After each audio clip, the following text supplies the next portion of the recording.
Thank you, Mr. Chair. What a load of twaddle. I mean, I'm sorry, but what? Nothing in here is going to achieve all that grandiose stuff we just heard about. And I don't know, apparently the minister's had all these great conversations with the Honourable Dr. Wayne Mapp about how he used to have these great discussions about talking to Morstan Force. Well, the only discussion I've had with Dr. Mapp is how he told a select committee that Morstan Force shouldn't be combined, that they shouldn't be combined. That's the only thing I've ever heard Dr. Mapp talk about when it comes to Morse and Force. Let's have a strategic approach. How is this a strategic approach to assisting RS&T or research, science and technology in New Zealand? There's nothing strategic about a minister who less than 18 months ago said this shouldn't happen, and then suddenly, because they needed to be seen to be doing something, suddenly decided that this should happen. The minister in the chair also said this would help with the delivery of science and science outcomes. Well, I see that the Minister of Research, Science and Technology is now in the chair. I'd like to know which exact clauses are going to suddenly, help with the commercialisation of science in New Zealand. Because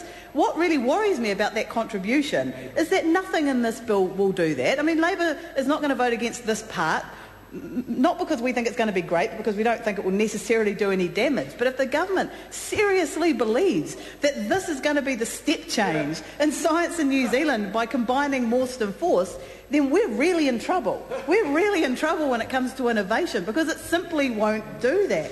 And I circled here under interpretation, which is clause 4 of this bill, Minister. Minister means the Minister of the Crown who, under the authority of any warrant or with the authority of the Prime Minister, is for the time being responsible for the administration of this part. And I think I'd like to remove Minister and replace that with Paul Hutchison. With Paul Hutchison, because he's a member of the National Party who understands the science sector and who never would have stood up and given a contribution like the Minister who was formerly in the chair did, claiming that this bill is going to result in a strategic approach to research and science in New Zealand and commercialisation, all these grandiose things. Paul Hutchison would never have said that, because Paul Hutchison knows that what the sector needs is more funding, and that's why I think perhaps we could remove that definition of minister and replace it with Paul Hutchison, Mr. Chair. But I want to talk about subpart 1, which is the allocation of funding under part 1 of this piece of legislation. And what it does is it outlines the purposes for which this research, science and technology funding may be allocated. And there are a number of very worthy causes in here. The activities should be likely to increase knowledge or understanding of the physical, biological and social environment. And as we know, we're in a brave new world now. The Royal Society of New Zealand is bringing the humanities into their organisation, and so it's appropriate that we recognise the research that goes on in the social sector under this part of the bill. As you go down, it's likely to contribute to New Zealand's economic growth, absolutely, but there should be some recognition of the fact that just saying that isn't going to make it happen. And again, this is where we come back to. These are all worthy ideas listed in Clause 7, Subpart 2, but it's not going to result in anything if the government keeps slashing funding and support and scientists keep being fired in New Zealand. That does not contribute to the economic growth of New Zealand. Then we see Part C, it's likely to develop, maintain or increase skills or scientific or technological expertise that is of particular importance to New Zealand. Well, you can't argue with that, except again, just saying it doesn't make it so. And we would like to see the Minister and the Chair take a call and outline how the decisions that his government has made to cut back on the funding that the previous government put in place are going to help bring Clause 7 to C into being, because from where we sit and from the discussions that we're having around the country with people in the sector, things are going in the opposite direction. You look at Part C, increase skills or scientific or technological expertise. Increasing skills in science is a core part of what the sector needs, and yet we've seen in schools the science advisors have been fired. So how is this increasing the skills in terms of science in New Zealand? Well, we have no science advisors, which means that science is going to be undervalued at primary school. That's going to feed through all the way through the system, Mr. Chair. And we are very, very concerned about that, because these people have gone now. They were highly talented, highly skilled. They've now all been snapped up by other countries who are very, very happy to have them and be in a country with the government that supports science, unlike in New Zealand. But D, I think 2D really is very telling, because it says, again, the activities referred to, blah, blah, blah. things that are unlikely to be funded or adequately, Mr Chair, thank you, unlikely to be funded or adequately funded from non-governmental sources. And why do we have to have this here? Because New Zealand has one of the lowest spends in the private sector for research, science and technology. And acknowledging here that there isn't adequate funding in this area begs the question, why did the national government get rid of Labour's R&D tax credit? Why did they get rid of Labour's R&D tax credit? To the point now where we're having to even admit in legislation that we can't get funding from non-governmental sources because it says unlikely to be funded or adequately funded from non-governmental sources. So why doesn't the Minister and the Chair explain why he cut one of the single biggest factors that would have resulted in more non-governmental funding of science in New Zealand? Everyone was telling him that. Prior to the last election, we found out that groups from all over the country were flying around trying to catch up with Bill English, who was then opposition spokesperson for finance, to say to him, please don't get rid of the R&D tax credit because we need more non-governmental funding of science.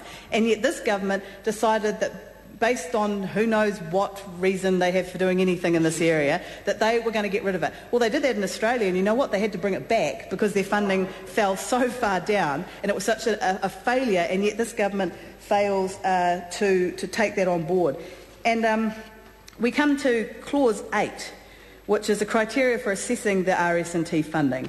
And we see that it lays out the criteria that the Minister will have, that he sets, and that these boards that they're setting up need to adhere to when they decide who's going to get this particular funding. And it says, the Minister must from time to time, by notice given to each board and published in the Gazette, set criteria for the assessment of proposals for specified RS&T funding. Now this is quite a lot of power for the Minister, and sometimes you get a bit nervous about this because placing a whole lot of power in such an area of technical expertise with a Minister who from time to time may be someone who doesn't particularly know a lot about RS&T, doesn't have a background in it themselves. Simon Power assumes I'm talking about the Minister. I said from time to time, very telling, Freudian slip, Mr Power, but I wasn't actually talking about your colleague. Although I do note, for example, that when Dr Mapp took over the portfolio, everyone he went to meet with, he kept telling them that he didn't want the portfolio and that he was as surprised as anyone to get it. You did. You go around and I think Dr Mapp was trying to lower expectations, but it kind of had a little bit of a negative effect in the sector. So from time to time, you may get a Minister who doesn't have a lot of expertise in this area, and yet under Clause 8 of this bill, subsection 1, we're providing the Minister with an extraordinary amount of power to decide where this funding goes and to set criteria. And one of as someone with a science background, one of the things that I like to try and point out to colleagues is sometimes, and I think it was David Carter pointed out, that the person who invented the motor car said if you'd asked me what politicians wanted and what businesses wanted, they would have wanted faster horses. And that's a very telling thing, which is that sometimes ministers don't know where science funding is going to go and what's going to be the next big thing. And when you come down to this level of direction, and we can look at a whole lot of other things. Penicillin was discovered by mistake. When the electron was discovered, everyone said, what a useless piece of information, even though it's kind of interesting. And now our entire world is run by electronics. And yet we're putting all this power in the hands of one person to direct the kind of direction of funding of science under this clause. And I wonder whether that's the most sensible thing to do, because it seems to me that this is a move away from the funding of fundamental science, which is where we say, go out and find these new discoveries, the big things which actually create a lot of wealth, the kind of things that are funded in the United States, kind of things that are more and more being funded in places like Australia, where they do understand the importance of fundamental science. And the minister's chipping away at me, but he could get to his feet and take a call, and I would very much appreciate it, because this does seem like a lot of power given to one minister to direct kind of the areas of funding of science. I do note that they can't give it to particular people, and I think that's a very important safeguard in the law, and I absolutely agree with that. But there are some areas of science where there are not that many people working, so you could still direct funding towards a particular area of science and it goes to that person because you know that they're the key person working in that area. So there is a little bit of undermining of that perhaps, and I know that this is something my colleague Chris Hipkins is particularly concerned about, so I'm not going to steal his thunder in that regard. But I would really like the Minister and the Chair to take a call. And can I say how pleased I am that the Minister for Research, Science and Technology is in the chair for this particular